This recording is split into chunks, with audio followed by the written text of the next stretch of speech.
भाई नमस्ते।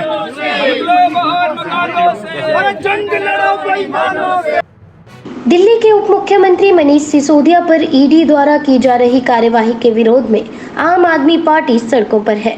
शिमला में आम आदमी पार्टी के कार्यकर्ताओं ने मोदी सरकार के खिलाफ प्रदर्शन के दौरान जमकर नारेबाजी की। गत दिनों आपने देखा होगा हमारे जो मनीष सिसोदिया जी हैं और शिक्षा मंत्री के साथ साथ उप मुख्यमंत्री दिल्ली में हैं, उनके ऊपर ईडी ने रेड कर दी। केवल मात्र अभिप्राय ये था कि एक न्यूयॉर्क टाइम के अंदर उनका बहुत बड़ा जो प्रशंसनीय पत्र छपा और ऐसी अखबार में छपा जो विश्व प्रख्यात अखबार है, जहाँ पे सारी चीज़ों को देखा जाता है, सारी विश्वसनीयता को देखा जाता है और बहुत मेहनत करने के बाद किसी व्यक्ति का वहाँ आर्टिकल छपता है और भारतीय जनता पार्टी कहती है कि माननीय सिसोदिया जी ने पैसे देकर छपवाएगा। मैं पूछना चाहता हूँ, केंद्र सरकार के पास आज एक रुपया है, अरबों करोड़ों रुपए उन्होंने इस देश के लूट लिए हैं। जितने उनके प्राइवेट जितने भी सारे दोस्त थे, जितने बड़े बड़े लाले थे, चाहे वो अडानी हो, अंबानी हो, अरबों करोड़ों रुपए की संपत्ति, सरकारी संपत्तियां उनको नीलाम कर दी गई है। उनके पास अरबों खरबों रुपए है, वो अपना एक आर्टिकल क्यों नहीं न्यूयॉर्क टाइम्स में जो है छपवा पाए। और आज आम आदमी पार्टी ने इसका संज्ञान लिया है। पूरे देश भर के अंदर ऐसे धरना प्रदर्शन चल रहे हैं हमारे नेता के खिलाफ जो साजिशें चल रही हैं। हम नहीं डरने वाले। आपने देखा होगा नारे के माध्यम से भी हमने स्पष्ट किया है कि केजरीवाल से डरते हैं और ईडी सीबीआई को आगे करते हैं। सीबीआई से हमारे लोग डरने वाले पाक साफ लोग हैं। एक व्यक्ति जो आम आदमी पार्टी को ज्वाइन किया है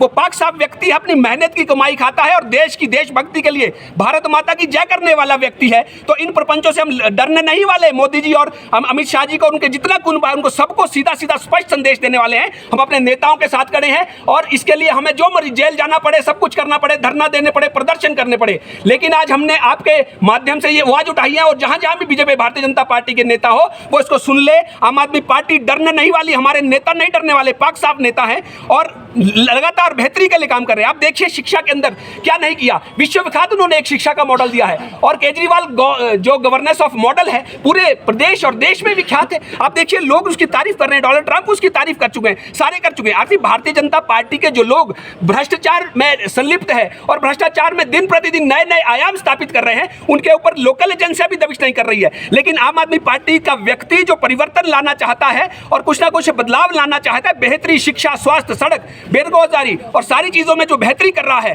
उनको दबिश करने के लिए ईडी और सीबीआई उन्होंने रख रखी है। मैं पूछना चाहता हूं, गुजरात के अंदर हजारों करोड़ों लोग मर गए, वहां पे जो ड्राई स्टेट है, वहां पे शराबबंदी है, वहां भारतीय जनता पार्टी की सरकार है। माननीय मोदी जी और अमित शाह जी जो देश के बहुत बड़े नेता वहां के, उनकी जिम्मेवारी कौन लेगा? आखिरकार उनको जनता के लिए जवाबदेही होना चाहिए। तो इस तरह की जो दोगली पॉलिसी वो नहीं चलेगी।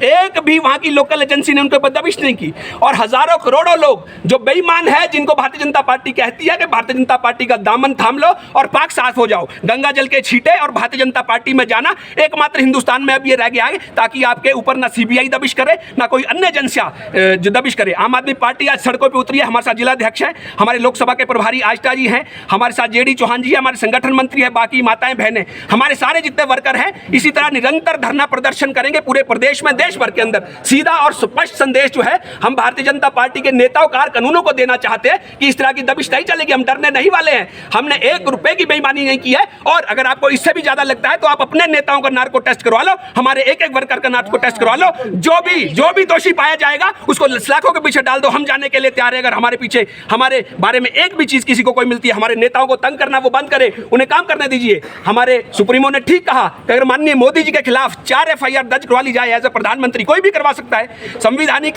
सबके पास ये हमारे पास चीज है। कोई भी जाके थाने में करवा ले कि मोदी जी से मेरे को इस चीज से ठीक है, इनके FIR लॉन्च करो और हम मोदी जी को दबिश करें कि वो जाए थाने में उसकी इंक्वायरी के लिए जाए, ठीक लगता है? कहीं ना कहीं बड़े औहदों के लोग हैं, कार्यों में बाधाएं आती है। इसी तरीके से मनीष सिसोदिया जी को कहाँ एक काम पे कंसंट्रेट करने के लिए उनको लगाया गया। उप मुख्यमंत्री है, इतना बड़ा उनके पास तामझाम है, बहुत सी चीजें उनको करनी है बेहतरी के लिए, और आप उनको थाने बुला रहे हो और आप उनके ऊपर दबिश कर रहे हो, ईडी को भेज रहे हो। और बहुत ही बड़े इदार दिल से मैं समझता हूं, आज तक ऐसे ना नेताओं ने कभी कहा होगा। उन्होंने कहा कि आइए सर्च कीजिए और कुछ मिलता है तो सीजर भी कीजिए, मैं पाक साफ हूं, मैं आपकी भलाई के लिए और आपकी जो भी आपके साथ मेरा बन पाएगा मैं आपके साथ खड़ा हूं। तो मैं नहीं समझता इस देश में ऐसा कोई नेता होगा। और माननीय सुप्रीमो जो हमारे अरविंद केजरीवाल जी हैं, वो जनता के बीच जाते हैं, काम के साथ जाते हैं। ऐसा भी कोई नेता नहीं होगा जो जाता है और कहता है कि अगर काम किया होगा तो वोट देना, अन्यथा मुझे वोट नहीं देना। तो ये सारी चीजें भारतीय जनता पार्टी इन चीजों से बौखलाई हुई है और इस बौखलाहट में वो सीबीआई, ईडी, एसएससी जो एजेंसियां है, वो उसका सारा निजीकरण भारतीय जनता पार्टी ने कर लिया। ये एजेंसी अब रह नहीं गई है, इसकी स्वायत्तता खत्म हो गई है। हमें केवल जो कानून व्यवस्था पे आम आदमी पार्टी को भरोसा रह गया, और वहां भी पहले भी कानून व्यवस्था में हमें पूरा भरोसा था, वहां पे हम पाक साफ निकले हैं, अब भी हम वहां से पाक साफ निकलेंगे।